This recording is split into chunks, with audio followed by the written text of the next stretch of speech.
大家好，宠粉的仪态又来了。鹅厂桃场的选秀节目前后脚开播后，最新一期的节2也上线了。说起来，这期变化还是蛮多的。秦昊接替了黄晓明成为见证人，齐思钧则化身浪花小助理。姐姐们组团 PK 各显神通，至于秦昊能否端好水，小齐能不能陪伴姐姐们一起乘风破浪，在看节目前仪态还真在心里打了个问号。不过看完节目后，仪态有点被尽职尽责的小齐圈粉了。当然了，主要还是颜，说偏了，这节目主要还是得看姐姐们。刚开头的主题曲去乘风破浪吧，就是一波视觉冲击，不说其他，光看颜，这个真的是个个都美得让人移不开眼，那场面完全值得回放无数遍。接下来仪态就给大家盘一盘姐姐们的2公舞台。率先登场的是张柏芝、阿兰、程丽莎、杨钰莹、陈希妍的红颜旧。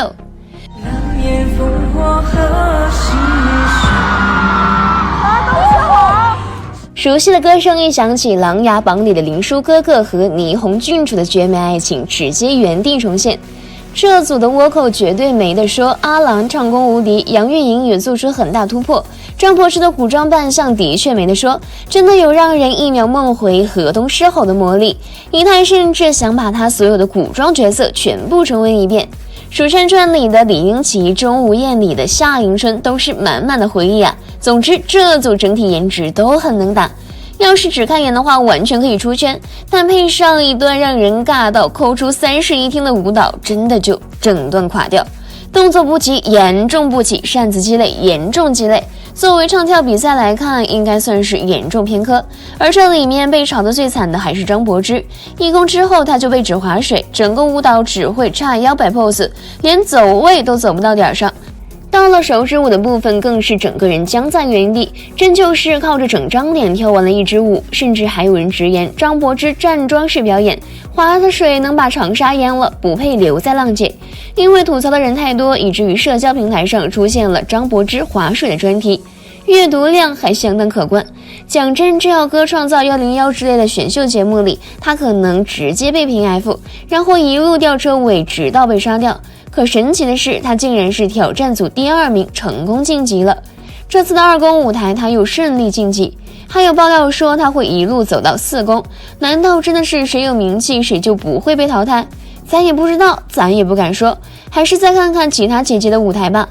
吉克隽逸这组的舞台太炸裂了，尤其是威亚跑酷爆，一开场比比徒手爬斜坡真的超惊艳。上一次看到这么酷的舞台还是《这就是街舞3》一博的队长秀，真的帅炸了。李菲儿组的哪吒也很炸裂，尤其是中间双节棍那段，仪态都看呆了。那英组则来了一波反差，上演了具有挑战性的快乐宝贝。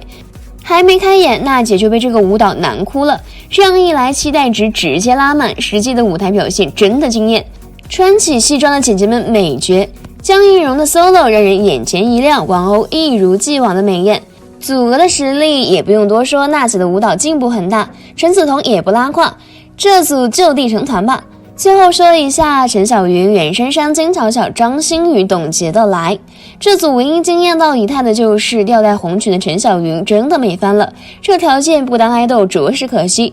公演的舞台虽然好看，但同时也是残酷的，毕竟有竞争就有淘汰。王鸥、那英、容祖儿的快乐宝贝，玄子、周笔畅的无乐不作，都实现了全员都晋级，可剩下的小组就有点遗憾了。哪吒组淘汰了宣璐和左小青，来组淘汰了金巧巧，红颜旧组淘汰了阿兰和程丽莎。看到淘汰名单，仪态真的震惊点。阿兰唱功无敌，是绝对的倭寇，她的一念执着和千古传唱度都很高。在某个节目上翻唱薛之谦的《你还要我怎样》时，还受到了薛之谦本人的高度夸赞。唱功了得的小姐姐还拉得一手好二胡。在回国签约乐华之前，阿兰一直在日本发展。在日本爱回期间，他和很多大师合作过，还为犬夜叉演唱主题曲 Diamond。 他在日本的人气很高，与滨崎步、安室奈美惠、大冢爱等明星一起被称为爱回9大歌姬。可就是这么一个实力超强的小姐姐，在事业方面却非常佛系，经常被粉丝叫阿懒。曾经也有真爱粉催她参加浪姐2，说只要兰兰回春，信女愿意吃素3年。万万没想到，阿兰居然把粉丝这句话当真了。这一期播出之后，他还在社交平台对话粉丝，是不是到了兑现承诺的时候？在参加浪姐2之前，阿兰还开直播说，他要在初舞台上演唱藏族歌曲，这样评委就不敢淘汰他了，不然就会被扣上破坏民族团结的帽子。这样一位好玩又有才的小姐姐，在这个舞台上已经很尝试改变自己了，这才开始有了拼劲儿，开始努力，开始爱上这个舞台，就被淘汰了，就很离谱。同样让一太意难平的还有师姐宣露，拉票的时候，小姐姐拿着名牌说，也希望大家能记住我叫宣露，别一放下就不认识了，好吗？好吗？真的太好哭了。虽然她的唱功不是很强，但舞蹈还是没什么大问题的。难道就因为知名度太低，所以被淘汰了吗？这也太离谱了吧！虽然在浪姐1里，一太已经承受过心情的起起落落的暴击，但再次看到姐姐们离开舞台时，还是猝不及防泪目了。经常看选秀节目的姐妹们有没有这种感受？当喜欢的选手拿到高票顺利晋级或者夺冠时，你肯定相信选手是凭实力吸引投票的。当喜欢的选手票数不理想被淘汰时，你可能会产生这样的念头，这么优秀的人居然有人不喜欢，是不是票据造假？讲真，一太现在就是这种心态，看到阿兰和宣露被淘汰，真的意难平了。说到这儿，就不得不提一下当年争议满满的Produce 101投票造假事件了。Produce 101决赛当晚，韩国记者发现选手票数竟然呈现出了奇迹般的等差数列，进入前20名的练习生彼此之间的票数差竟然是几个重复的数字，要么差119911票，要么差104922票。29978这个数字更是重复出现了5次，这样的巧合在数学家看来，概率跟随机报一组号码却中了头彩差不多。消息一经爆出，韩国群众都炸了，纷纷要求 Mnet 公司给出一个合理的解释。面对舆论的压力，迫不得已 Mnet 公司出面公关了，只是他们每一次出面态度都不同，一会儿死鸭子嘴硬，一会儿打太极玩擦边球，满嘴跑火车，难以使人信服。最开始官方做缩头乌龟，找工作人员做非官方的回应，投票没有问题哦，虽然有这么神奇的票差，但这就是真实的票数呢。感觉智商被侮辱的粉丝们直接联名告节目组诈骗。然后警察来了一查，造假确实存在，且不止1季，而是4季全部造假。啥也别说了，抓人吧。